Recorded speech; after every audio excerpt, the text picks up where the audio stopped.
कृष्णाय वासुदेवाय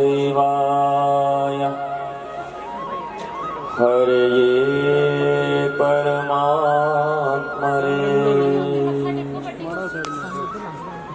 प्रणतक्लेशनाशाय गोविन्दाय नमो नमः। बर्हापीडं नटवरवपुः कर्णयो कर्णिकारो विभ्रदवासः गणगगनसंवेदयञ्जमानः रन्ध्रानवेणुः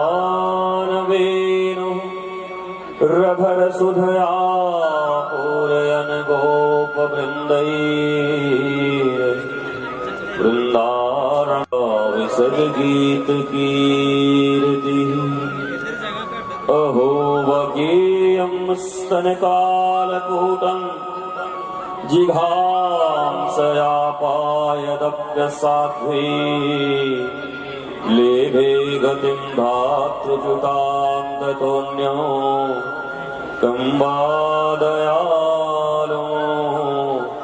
शरणं व्रजेम कम्बादयालो शरणं व्रजेम। स वै पुंसाम्बरो धर्मो यथो भक्तिर्यथोक्षजे अहेतुक्या अप्रतिहता ययात्मा सम्प्रसीदति। अहं भक्तपराधीनो हि वा स्वतन्त्र इव द्विज साधु वीरग्रस्तहृदयो भक्तैर्भक्तजनप्रिय। धर्मं भजस्व सततं त्यज्य रोगधर्मान् सेवस्व साधुपुरुषान् जहि कामतृष्णाम् अन्यस्य दोषगुणचिन्तनमासु मुक्त्वा सेवा कथारसमहो नितरां पिबत्वम्। यह तन विष की बेलरी और गुरु अमृत की खान शीश दिए जो सदगुरु मिलया तो भी सस्ता जान।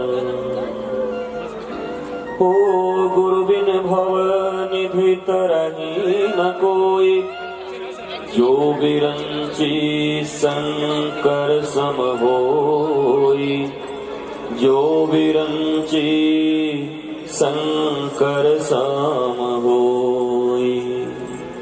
गुरु गोविंद दो खड़े काके लागो पाय बलिहारी गुरु आपनो जिन गोविंद दियो लखाए। चलो सखी वहाँ चले जहाँ बसत ब्रजराज गोरस बेचत हरि मिले एक पंथ दुई काज। श्री राधा श्री राधा श्री राधा श्री राधा। ओ राधे मेरी स्वामिनी मैं राधे को दास जन्म जन्म मोहे दीजियो श्री वृंदावन वास। ओ राधा राधा राधा राधा श्री राधा राधा श्री राधा। ओ राधे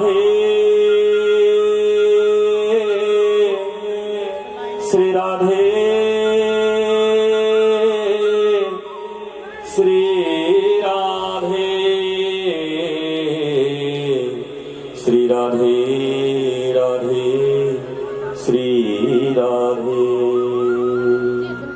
श्री राधे। श्री गुरु चरण सरोज रज निज मन मुकुर सुधारे। वरनौ रघुबर विमल जसु जो दायक फल चारि। बुद्धिहीन तनु जानिके सुमिरो पवन कुमार। बल बुद्धि विद्या देहु मोहि हरहु कलेश विकार। और हनुमान जी को सुनने वाले लोगों के लिए चौपाई सुन लो तो शायद शांत बैठोगे। प्रभु चरित सुनबे को रसिया। राम लखन सीता मन बसिया। प्रभु चरित सुनबे, बकबक करते हुए नहीं, रसिया की तरह शांति से। दर्शन श्रवण ही है, ध्यान रखो। दर्शन तो रावण को भी हुआ था, पर 1 लाख भूत 1.25 लाख नाती तारावन घर दिया न बाती। एक न बच्चा बचा न रावण स्वयं बचा। दर्शन तो दुर्योधन को भी हुआ था, पर उनके घर में भी कोई नहीं बचा। भारतीय सनातन संस्कृति के पर भारतीय धर्म के मौलिक तत्व को नहीं जानने के कारण, भारत में इतनी अज्ञानता के कारण, जो अखंड भारत ऐसे था जहां कभी कांधार काबुल, कभी पाकिस्तान और ये बांग्लादेश तो आ जाए, भूटान, न जाने कितने राष्ट्र जो आज अलग बन गए हैं वो सब भारत के हिस्से थे। आज भारत ऐसा है ऐसे। दर्शन तो बहुत कर रहे हो, भारत छोटा क्यों हो रहा है? पूजाएं तो तुम्हारी बहुत हैं। 9 राज्यों से तुम्हारे जीवन में इतनी तकलीफें क्यों आ गई हैं भारत में? क्या जिस संस्कृति का तुम पालन कर रहे हो वही संस्कृति अपने बच्चों को भी दे के जाना चाहते हो? कई बार तुम्हारे सोमनाथ के मंदिर खंडित हुए, और जिनके सामने खंडित हुए वो वेद वेदांत और शास्त्र के परम पारंगत विद्वान लोग थे। उनके सर कटे और मंदिर टूटा, क्योंकि मौखिक ज्ञान नहीं व्यवहार, ऐसी शिक्षा को धिक्कार।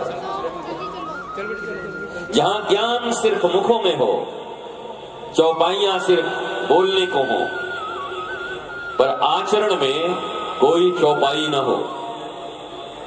जिन हनुमान जी के लिए आप यहां बैठे हो, उन हनुमान जी के 40 का एक सूत्र भी अगर तुम्हारे जीवन में हो तो मुझे नहीं लगता कि इस भारत या इस पंजाब में हनुमान जी की शक्ति, हनुमान जी के राम के प्रति निष्ठा, उनके राष्ट्र के प्रति निष्ठा और लोक सेवा का जो व्रत है वो कभी ढीला पड़ नहीं पाएगा। मेरी माताओं, आप सब यहां बैठी हो, मैं आप ही से बात करने आया हूं।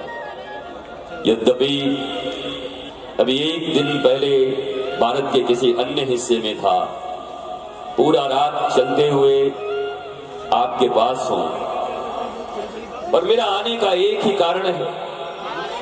मैं एक बात पूछूं, आप छोड़ दो, आप दोनों जो कार्यकर्ता है छोड़ दो, उनको खुद से दर्शन करने दो और जाने दो, क्योंकि जब बकबक करोगे तो वो भी बकबक करेंगे। भैया भैया बैठ जाओ बैठ जाओ बैठ जाओ, उनको करने दो करने दो। आवाज ना आवे वो दर्शन करते रहे बस।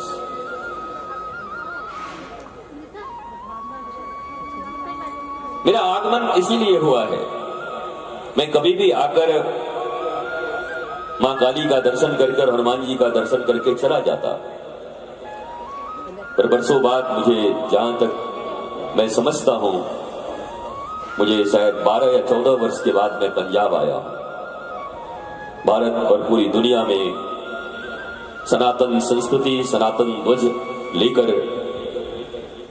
जहां जो कर पा रहा हूं, पर आज जब पंजाब का नाम आया तो मेरे हृदय में बहुत आनंद और आह्लाद हुआ कि मैं उस भूमि पर जा रहा हूं जहां सनातन संस्कृति, जहां हमारी वैदिक ज्ञान, जहां सनातन वैदिक धर्म का मूल आधार गुरु शिष्य परंपरा का यह स्थान है। गुरु बिन भवनिधि तरहि न कोई, जो बिरंची ब्रह्मा और शंकर सम होई। ये मैंने नहीं लिखा, जिन्होंने हनुमान चालीसा लिखा उन्हीं ने लिखा है, तुलसीदास जी ने।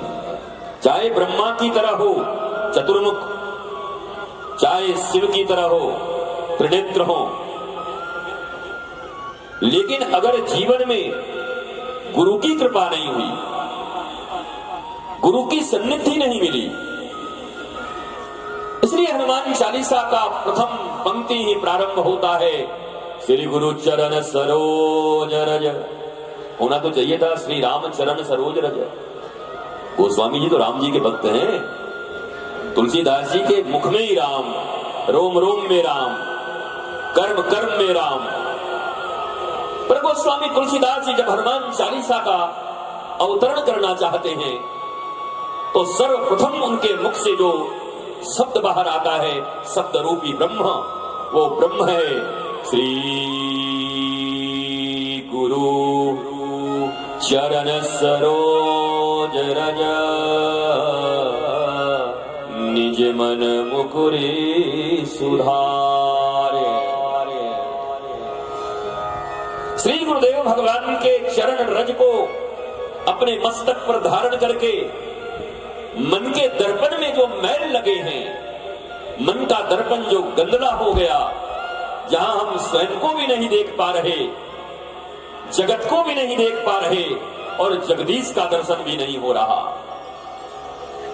तो पहली पंक्ति गोस्वामी जी ने कही श्री गुरु चरण सरोज रज, निज मन मुकुर सुधारे।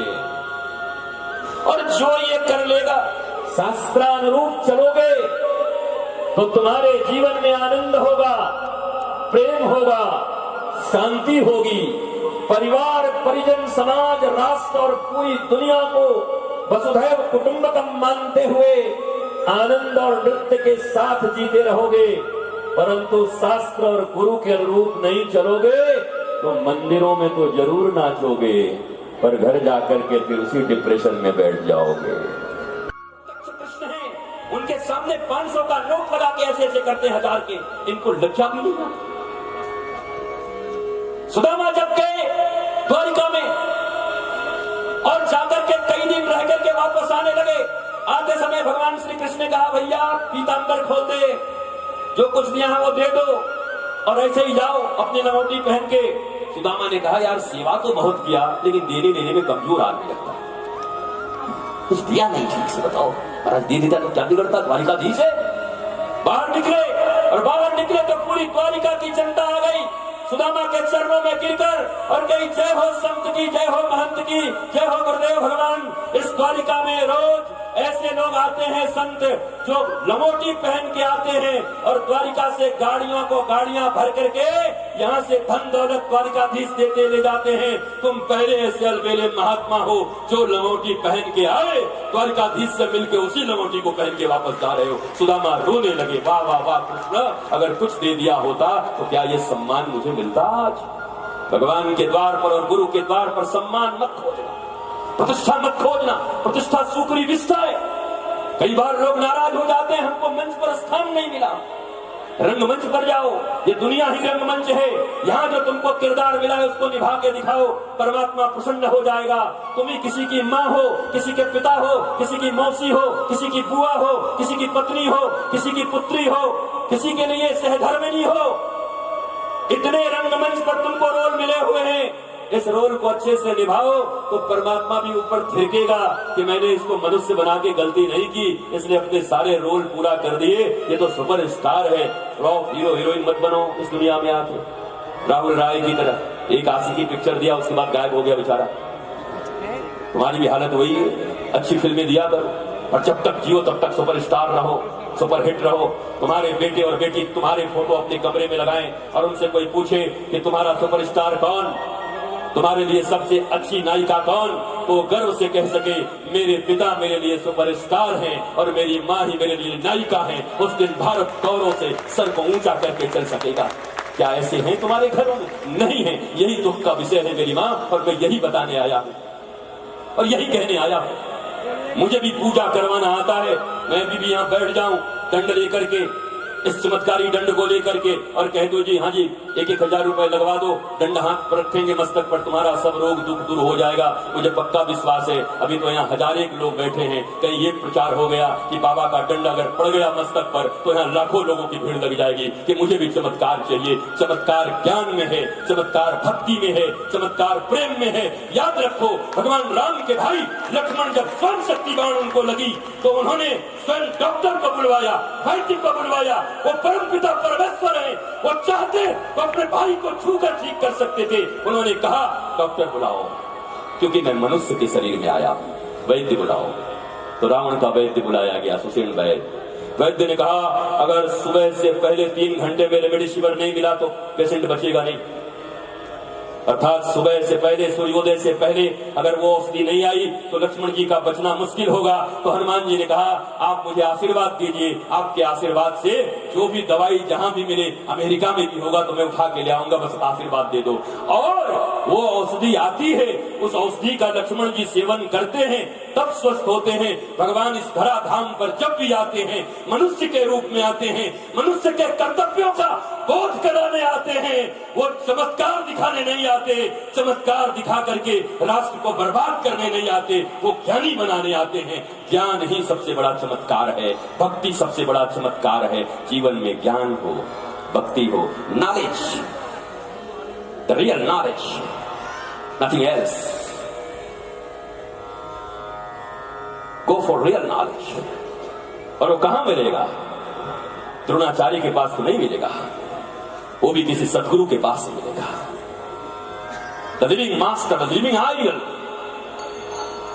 इस युग के जो लिविंग आइडियल, जो उस पौराणिक धर्म शास्त्र को भी जानते हैं और आज के जमाने की बातें भी जानते हैं।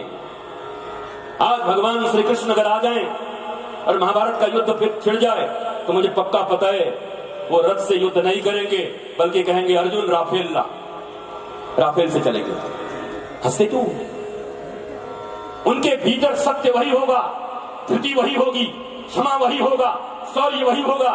सदैश्वर्य संपन्नशाली ईश्वर होंगे, भगवान होंगे, पर इस युग के अनुसार जो चीज जरूरी होगी, और मुझे पक्का पता है भगवान के हाथ में भी एक मोबाइल होगा, क्योंकि सूचनाएं पहुंचानी है जगह जगह तक।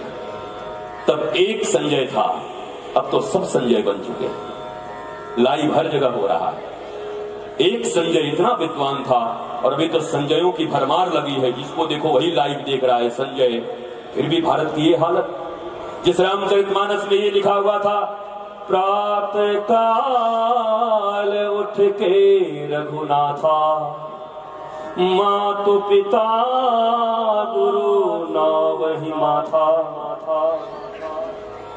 स्वयं रघुनंदन प्रातः काल उठ करके अपने माता जी को दंडवत प्रणाम करते, पिताजी को दंडवत प्रणाम करते और गुरु को दंडवत प्रणाम करते। पंजाब की धरती पर बैठे हो, मंदिर में बैठे हो, झूठ मत बोलना, हाथ उठा करके बताओ किनके किनके घरों में उनके बच्चे खड़े होकर के सुबह सुबह प्रातः उनको दंडवत प्रणाम करते हैं, पिता को दंडवत करते हैं और फिर गुरु को दंडवत करते हैं। पूरी भीड़ में सिर्फ 2 लोगों ने हाथ उठाया, बाकियों की हालत ऐसी क्यों?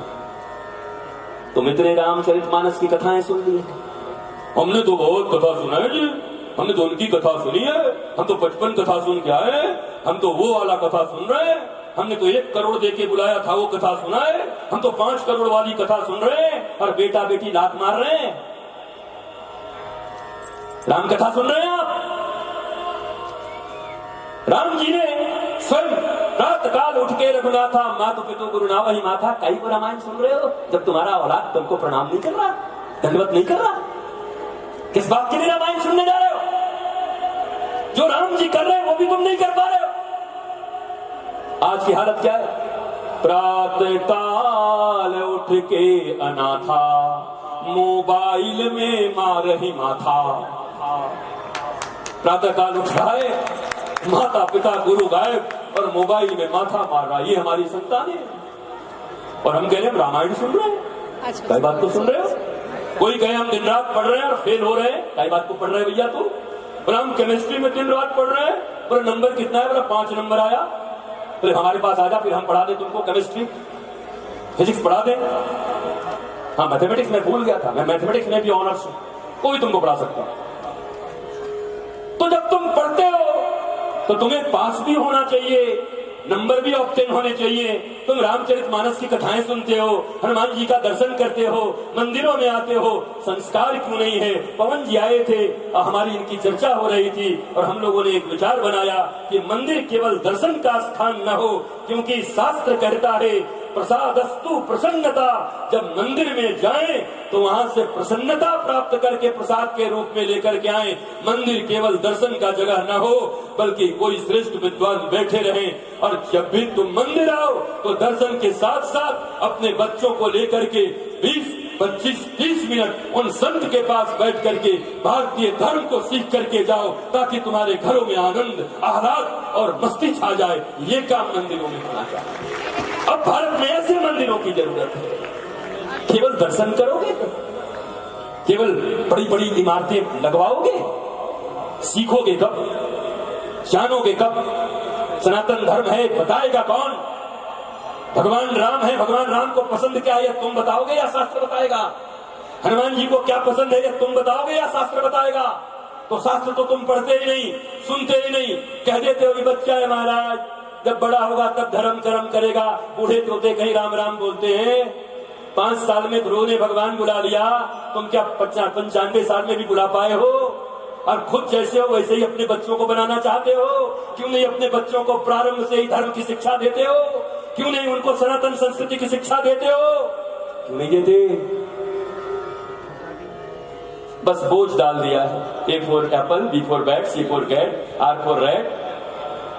और उसके बाद निकला, मैं निकला गड्डी लेके। अब मम्मी परेशान, पापा परेशान, बेटा गड्डी लेके निकल गया। पर संस्कार कहाँ गए? वो तो बहुत छोटा था, तुम्हारी ही दूध पी रहा था, 9 महीने तुम्हारे ही कोख में रहा था। मैंने कई बार सुना है माताओं को बेटे को बड़ा कर देती है, विवाह करती है, विवाह के 3 महीने बाद बोलती है हमारा बेटा इतना अच्छा, चुड़ैल जब से आई हमारा घर बर्बाद हो। तो क्या इतना पैसा खर्च के चुड़ैल लाई थी विवाह में? लाख करोड़ रुपए खर्च किए थे चुड़ैल बुलाने को। मैं तुमसे प्रश्न पूछता हूं, जिस बच्चे को 9 महीने तक तुमने पेट में रखा, अपने स्तन से दूध पिलाए, तुमने संस्कार दिए, 20 साल तक अपने घर में रखा, अरे कौन सा संस्कार दिया था जो 3 महीने में कोई ले गया उसको? तो लज्जा तो तुम्हें करनी चाहिए ना। 20 साल तुमको मौका मिले थे, कौन सा संस्कार दिया अपने संतानों को? खामोशी छा गई है, आवाज नहीं निकलते। ऐसा बनाओ मेरी मां। ये जीवन की विद्या और जीविका की विद्या दोनों जरूरी है मेरे भारतवासियों। बिहार के बक्सर में एक IAS थे Pandey ji, Indian administrative service, भारतीय प्रशासनिक सेवा। किसी का बच्चा IAS बन जाए तो छाती फूल जाती है गांव का पूरा। घर में छोटा सा बात हो गया, तनाव हो गई, गाजियाबाद में ट्रेन के नीचे आकर आत्महत्या कर लिया उन्होंने। जहां संत खड़े हों, ऋषि खड़े हों, सज्जन वृंद तुम्हारे परिवार के लोग, वो शराबी, वो कबाबी, वो लोग जो खुद नशे में हों, उनको संस्कार में मत बुलाना। वो एक वैदिक संस्कार है जहां देवता अपना हिस्सा देने आते हैं। कोई फूफा, कोई चाचा, कोई मौसा हो तो उनके लिए पार्टी की व्यवस्था 3 दिन के बाद कर देना। पर जहां विवाह हो वहां पर केवल पवित्र संत खड़े हों, माता पिता खड़े हों और विवाह करो तो देखोगे घर में विवेकानंद जैसे बच्चे आएंगे, नहीं तो रावण और कंस जैसे आएंगे। यही होगा, याद रखना। विवाह संस्कार है, विवाह यज्ञ है, इवेंट नहीं है। इवेंट मत बनाओ, इवेंट 3 दिन के बाद बना लेना।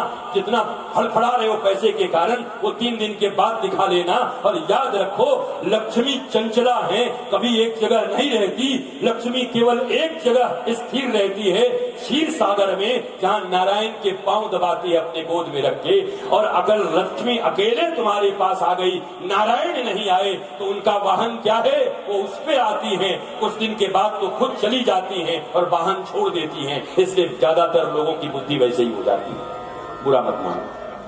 लक्ष्मी जी का वाहन क्या है? उल्लू। क्या है? उल्लू। नारायण के बिना लक्ष्मी आएंगी, वो तो चली जाएंगी फिर क्षीर सागर में। नारायण के पास, तुम्हारे जैसे के पास तो रहने वाली है नहीं, और छोड़ जाएंगी उल्लू। तो तुम्हारी बुद्धि भी हो जाएगी उल्लू। जो देखना चाहिए वो दिखेगा नहीं, और न देखना चाहिए वही दिखेगा। रात को दिखेगा और दिन को दिखेगा नहीं। इसलिए ज्यादातर लोगों को लक्ष्मी वाहनों की हालत हो गई है, पूंजीपतियों की। नारायण नहीं है, उल्लू छोड़ गए लक्ष्मी जी। इसलिए नारायण के साथ लक्ष्मी। धर्म अर्थ काम मोक्ष, ये चारों हो। धर्म भी हो, अर्थ भी हो, मोक्ष भी हो, ये चारों के चारों हो। अंतिम बात कह के विश्राम, प्रणाम, नमन, वंदन। वृंदावन में आपको आमंत्रित करता हूं, जहां हमारे आश्रम में आज भी ब्रज में 5000 साल पहले जैसे गोपियां दीपक जला करके, लाइट्स नहीं है, वृंदावन के हार्ट में है। करोड़ों अरबों की इसकी संपत्ति की दाम लग गई, पर मैंने एक वृक्ष नहीं कटने दिया, एक बिल्डिंग नहीं बनाए। जैसा वृंदावन था वैसा ही रखा हूँ। 2100 दीपक रोज चलते हैं, और चलते हुए दीपक में संध्या को ठाकुर गोधुली बिहारी आते हैं, उनकी हम आरती करते हैं। वृंदावन में ऐश्वर्य का कोई स्थान नहीं है। लक्ष्मी को यमुना जी के उस पार खड़ा कर दिया गया है। वृंदावन तो प्रेम की रानी, राधा रानी का जगह है, जहाँ केवल प्रेम ही प्रेम है। तुम भी आना वृंदावन तो प्रेम प्राप्त करने आना। सबके जीवन में अगर अभाव है तो केवल प्रेम का है। प्रेम के कारण मनुष्य नीरस है, दुखी है। सब प्रेम खोज रहे हैं एक दूसरे से, पर ऐसे जगह से खोज रहे हैं जहाँ कहीं है ही नहीं, स्टॉक में ही नहीं है। पति पत्नी से खोज रहा है, पत्नी पति से, बेटा बाप से, बाप बेटा से, मित्र मित्र से, और सब ढूंढ ही रहे हैं। 10-20 भिखारी मिल गए हैं, 10-20 भिखारी मिलकर अरबपति थोड़ी बन जाएंगे। सब तो ढूंढ रहे हैं। इसलिए तुम बनो प्रेमी, तुम बनो भक्त, तुम बनो अभूतपूर्व, और तुम्हारे संस्पर्श को पाकर के लोग मुस्कुराने लगेंगे। एयर होस्टेस की मुस्कुराहट 1 घंटे की फ्लाइट में होती है, वो भी उनको वेतन मिलता है, उनकी जॉब है इसलिए करती हैं। नीचे उतरकर एक से एक बुढ़े, एक से एक दांत निकले गंदे लोग में टिंग टोंग पिटारी लाके पानी दे देती है। नीचे उतर के मांगोगे, एक सैंडल मारेगी, तेरे बाप की नौकर। वो 1 घंटे तक मुस्कुराती हैं, जॉब करती हैं। एयर होस्टेस की तरह हमारी भी मुस्कुराहट हो गई है। लोगों को आइए आइए आइए, भीतर से सोचते हैं कहां से बवाल आ गया यार, जल्दी निकल जाता, आइए आइए शर्मा जी, पर भीतर से सोचते हैं वहां बेकार आदमी आ गया। एयर होस्टेस की मुस्कुराहट से श्री कृष्ण की मुस्कुराहट को ही भौतिक से आध्यात्मिक धर्म की परिकल्पना हमने बनाई है। वो मुस्कुराहट श्री कृष्ण के पास है जब 23 करोड़ की सेना भी मथुरा में खड़ी होती है, जहाँ काल यवन और जरासंध होता है, उसके बाद भी भगवान मुस्कुरा रहे होते हैं। दुनिया में अनुकूल परिस्थिति हो या प्रतिकूल हो, जो सदा मुस्कुराए वो कृष्ण का भक्त है, और कृष्ण की भक्ति करने से मुस्कुराहट गायब नहीं होती। घरों में मुस्कुराहट लानी हो तो कृष्ण भक्ति करिए, राम भक्ति करिए, हनुमान भक्ति करिए, बच्चों को संस्कार दीजिए। यही संस्कार आपको बुढ़ापे में आनंद देगा। नहीं तो तुम भेज दिए जाओगे ओल्ड एज होम में, रोगे, तड़पोगे। लेकिन अब चिड़िया चुग गई खेत, पछताने से क्या होगा।